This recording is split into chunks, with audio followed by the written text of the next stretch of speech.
This isn't an E-rank storage space, he muttered with horror in his eyes. This is an embodiment of the law of space itself. At that moment, he finally realized that a true monster had appeared within Jiang City. Without hesitation, he slammed the emergency button and ordered the 3-minute CCTV footage involving me to be classified as SOLAS S-Class Top Secret. All original data was immediately sealed. Nobody was allowed to access or investigate it. Not only that, he also demanded every single file related to me from the past 3 years. Clearly, the school intended to reevaluate the student everyone once considered worthless. But while the school had finally realized my value, the Zhou family had already developed genuine killing intent toward me. Inside the luxurious Zhou mansion, the atmosphere beneath the massive chandelier felt colder than ice. Josie, his face still swollen, lay on the sofa screaming that he wanted revenge and that I needed to die in the cruelest way possible. Meanwhile, Zhou Shang stood silently in front of the floor-to-ceiling window, listening to the full report before calmly making a call through an encrypted line. The name of the group on the other side was Hina, a squad of desperate mercenaries who specialized in dirty work out in the wilderness. Zhou Shang directly offered 10 million star coins to buy my life. But after hearing that I had crippled a D-class bodyguard's arms in an instant, Hina immediately raised the price. They demanded an additional 5 million star coins for upgraded equipment and made it clear that their job would only be to create an accident. Once the wilderness monsters devoured the body, all evidence would disappear naturally, leaving even the military unable to discover anything suspicious. Zhou Shang accepted without the slightest hesitation. In his eyes, no matter what kind of monster I might be once I entered the wilderness, eventually I would still become nothing more than a mutilated corpse torn apart by beasts. 3 days later, only half a month remained before the national ability examination. The military of Jiang City, together with the education department, organized the final large-scale practical survival training. The location was Wilderness Area 07, directly outside the city walls. The reason every third-year high school student was going crazy over this training wasn't just because it heavily affected their final exam evaluations, but also because of the massive rewards offered by the military, especially the first-place reward, a priceless third-order energy core, an item valuable enough to make almost any awakened user jealous. The field was packed with military hover buses while students gathered in groups, excited, nervous, and full of anticipation. Meanwhile, I stood alone in one corner carrying nothing but an old scratched tactical backpack, completely separated from everyone around me. Ever since the hallway incident, nobody dared come within 3 meters of me anymore. I was like a block of ice, or a black hole that naturally made people fear getting close. But right at that moment, an extremely eye-catching figure walked through the crowd and stopped directly in front of me. Suzu, the campus belle of Jiangcheng High and publicly recognized as the #1 genius of the school. An S-rank ice-type Esper whose awakened ability had shocked the entire city. She was always the center of attention wherever she went. She wore a fitted white combat suit, and her icy blue hair shimmered brilliantly beneath the sunlight. Her entire presence felt like a beautiful but razor-sharp blade made of ice. She looked at me calmly before speaking in a tone carrying both warning and her usual natural arrogance. "The wilderness isn't some school hallway," she said. "You're only E-rank. It's better if you stay with the main group. Don't gamble your life away trying to show off." From her perspective, she genuinely meant well. But for me, this kind of kindness that came from the attitude of, "I'm above you, so you should listen to me," was nothing but irritating. I just looked at Suzu coldly and answered with a single word. "Noise." She immediately froze, clearly not expecting that after lowering herself just to warn me, that was all she would get in return. The next second, anger flashed across her face. She turned around with a cold expression and left behind one final sentence. "Ungrateful bastard. Let's see how you survive in there." But I simply lowered my head again as if nothing had happened. To me, she was just another worthless person. Just noise, temporary and meaningless.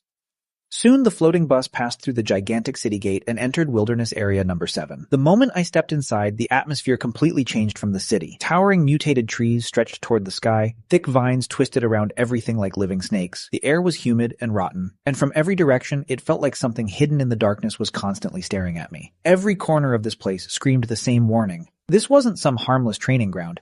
People could really die here. The instant the instructor gave the order, thousands of students rushed into the forest at once. Most of them were smart enough to quickly form groups, teaming up carefully as they hunted first-year monsters around the outer edges of the area. After all, for ordinary high school students, even a first-year monster like a warn wolf or an iron-skinned pig was already dangerous enough to kill them. But I never joined any group. The moment I entered the forest, I separated myself from the crowd and headed straight toward the deeper parts of the jungle alone, directly toward the bright red mark on my map. That place was the active territory of second-tier monsters. Other people feared danger, so they needed teamwork to survive. But what I needed was speed. Inside the forest, the light was dim and suffocating. A normal person would have to watch every step carefully, afraid that something might suddenly jump out from behind a tree. But my spiritual power had long since spread out like an invisible radar. Within a 100-meter radius, no movement could escape my senses. And that was when the slaughter began. 30 meters ahead to my left, a second-tier poisonous snake was wrapped around a tree, flicking its tongue while waiting for prey. I didn't even bother stopping. As I casually walked past it, space itself opened and closed for a split second, and its head disappeared. Farther ahead, a second-tier sharp claw cat was chewing on a corpse. It was incredibly fast and known for its terrifying killing ability. But the moment it leaped out of the bushes, before it could even touch the ground, its head suddenly vanished in midair. Only the decapitated body rolled away from the force. Then there was the second-tier rock pangolin, famous for its overwhelming defense. Its skin was so tough that ordinary swords and axes couldn't even scratch it. But the moment half of its body emerged from underground, both its armor and flesh were sliced cleanly in half by the power of space itself. Every time I killed one, I immediately dissected the corpse, took the crystal core, and threw it into my storage space. My movements were calm, practiced, and fast. There wasn't a single wasted action, and the numbers on my military-grade point wristband began rising rapidly. 100, 500, 1,000, and inside the massive screen at the Trial Command Center, my name shot upward like a rocket. From the thousands of lower rankings, I instantly climbed into the top 100, and it still wasn't stopping. But just as I sliced apart another poisonous monster and grabbed its crystal core, a terrifying chill suddenly crawled down my spine, as if something had locked onto me from the darkness. Before I could even think, my body reacted faster than my mind. The instant the killing intent locked onto me, I threw myself forward and rolled deep into the plants beside me. Almost at the exact same moment, a sniper bullet as thick as a thumb tore through the air where I had been standing just a second earlier. Boom! The shot slammed into the gigantic tree behind me. A tree so massive it would take 3 people just to wrap their arms around it, and the entire trunk exploded into pieces as shattered wood flew everywhere. This was no training attack anymore. This was a professional assassination. I crouched silently within the shadows of the plants, my eyes turning ice cold. A high-caliber armor-piercing bullet. A perfect shot fired from over a kilometer away. And even the ambush route had clearly been prepared in advance. Other than the Joe family, I couldn't think of anyone else capable of this. So they really wanted me dead. Fine then. Not a single one of them was leaving alive. Meanwhile, on top of a mountain a kilometer away, even the sniper frowned in disbelief. He had thought this mission would be easy, but the way I dodged just now was far too professional. I didn't move like a student. I moved like a wolf that had survived for years inside the wilderness. Right after that, the Hina squad began tightening the encirclement around me. 5 people split into groups from the left and right while another team advanced from the front. Their plan was simple: trap me in a small area and kill me as quickly as possible. But what they didn't understand was that a real hunter never waits quietly for death while surrounded. My mind had already locked onto the location, distance, and movement of all 5 of them. So instead of running away, I crawled through the dirt and shadows like a ghost and slipped directly into the weakest point of their formation. The first to die was number 3. He held a tactical rifle and carefully scanned the area ahead of him, completely unaware that the danger wasn't coming from the front, but from above. As he walked beneath a massive tree, I was already hanging upside down from the shadows like a bat. The moment he looked up, I was less than a meter away from him. Space opened. It wrapped around his helmet and head, then instantly closed. There was barely even a sound. That member of the Hina squad never even had the chance to scream a warning. Everything above his neck simply vanished.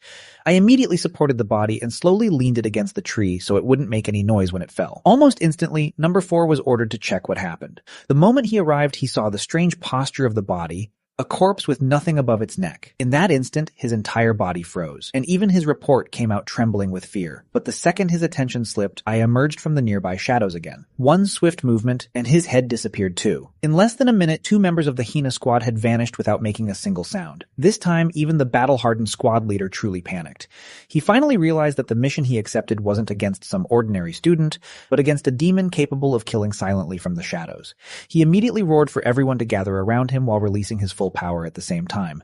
An S-class wind ability, Wind Blade Storm. In an instant, countless spinning blades of wind shredded everything around him. Ancient trees, vines, plants, everything was torn apart like paper. The entire area that could have hidden me was forcibly turned into a destroyed wasteland. And finally, I appeared within his sight. The captain immediately revealed a sinister smile. He thought he had finally cornered me. At the same time, over a kilometer away, the sniper instantly aimed his crosshair directly between my eyebrows and pulled the trigger again without hesitation.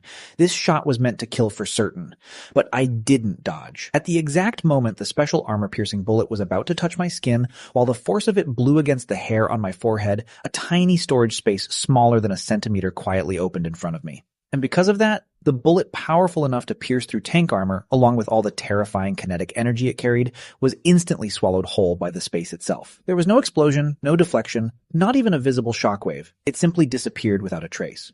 Dust slowly settled across the battlefield, and in the middle of the ruined area, I remained standing there silently, completely unharmed. That scene instantly froze the Hina captain in place. As for me, I slowly turned my head and my gaze pierced through the distance of an entire kilometer, landing precisely on the mountain where the sniper was hiding. Then my thin lips slowly curved as I calmly spoke 3 words. I'll return it to you. In the next second, the void opened once more in front of me. The bullet trapped inside my space was released at the exact same speed it had been fired. From the exact same angle, it shot back out of the void at full velocity. The sniper on top of the hill didn't even have time to react. Through his scope, he only saw a tiny black dot rapidly growing larger before, bang! His high-precision sniper rifle and special scope exploded instantly. The very bullet he had fired pierced directly through his right eye and blew apart his entire head. Inside the communication channel, only a short scream remained. Then, complete silence. At that moment, the Hina captain finally understood who he was fighting against.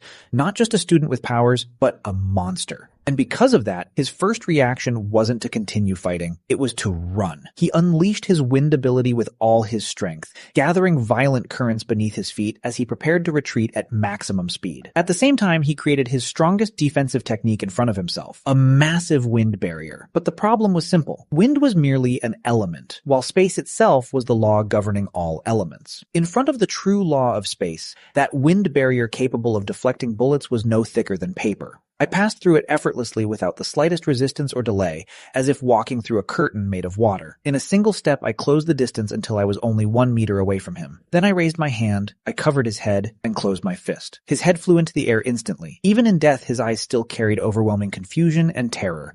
Meanwhile, his headless body remained frozen in place for 2 full seconds before collapsing as blood sprayed violently into the sky. At that point, the entire Hina squad, all 5 members, were dead. From the moment the first shot was fired to the instant their captain lost his head, the entire battle hadn't even lasted 3 minutes. But instead of rushing to collect the equipment they left behind, I first inspected the area carefully because I knew very well that in professional dirty jobs like this, the truly valuable things were never the guns or backpacks, but the communication records. And just as I expected, I quickly found a military communicator still blinking faintly from inside the captain's tactical vest. The moment I picked it up, Zhang's hurried and sinister voice came through the device. "Hina, is the monster bait I prepared ready yet? Did you use it already? Just throw it toward him. Every level 2 monster within 10 li will be drawn there. Once that happens, not even his bones will remain. The military will simply treat it as an accident." The moment I heard those words, my movement stopped completely, but the emotion filling my eyes was no longer just killing intent anymore. Because finally I understood the true plan of the Zhou family. They weren't simply trying to assassinate me in the wilderness. Their real objective was to use monster bait to turn the entire trial area into a slaughterhouse and sacrifice the lives of countless participants. All just to pave the way for Josie to shine brilliantly and claim first place. In other words, they were willing to sacrifice everyone just to place Josie at the top. I crushed the communicator in my hand, then turned around and searched through the Hina leader's backpack. Almost immediately, several dark red incense sticks, nearly burned out, appeared in my hand. The sickeningly sweet smell instantly confirmed Zhang's words. High concentration monster attracting incense, and not just one. The Zhou family were completely insane. And at that exact moment, the ground suddenly began shaking violently beneath my feet. This wasn't just an ordinary tremor anymore. It felt as if the entire land itself was being overturned. Even the ground beneath my feet and the dry leaves around me began jumping violently. Then, from every direction, deafening monster roars echoed throughout the forest. Massive trees collapsed one after another. Dust filled the air, and countless pairs of blood-red eyes lit up within the darkness of the jungle as monsters charged toward the outer trial. Follow, like, comment, and share for Part 5.